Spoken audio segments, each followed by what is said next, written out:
আমাদের সবার প্রিয় বাবুল ভাইয়ের এলাকাতে যে জমিগুলাতে প্রচুর পানি হয়ে গেছে, প্রচুর পানি, আবার গাছও অনেক বড় বড়।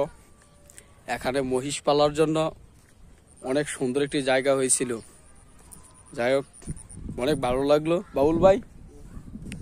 ঠিক আছে নি, মহিষ পালে জায়গাটা কেমন লাগলো? এলে মহিষ পালার জন্য একবার উপযুক্ত একটা দিন জায়গা হয়েছিল জমিগুলাতে পানিটা নিয়ে।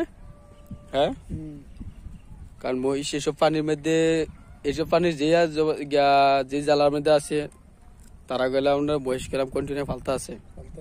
আবার যদি মাঠ যদি আবার এই ফাইনটা থাকতো তাহলে মনে হয় যে আবার মহিষ টিস ফাললে অনেক লাভবান হইতো। মেলা পানি গেছে গা তো। হ্যাঁ না শিবাদ, মেলা পানি গেছে গা ইনতে এলাকাতে।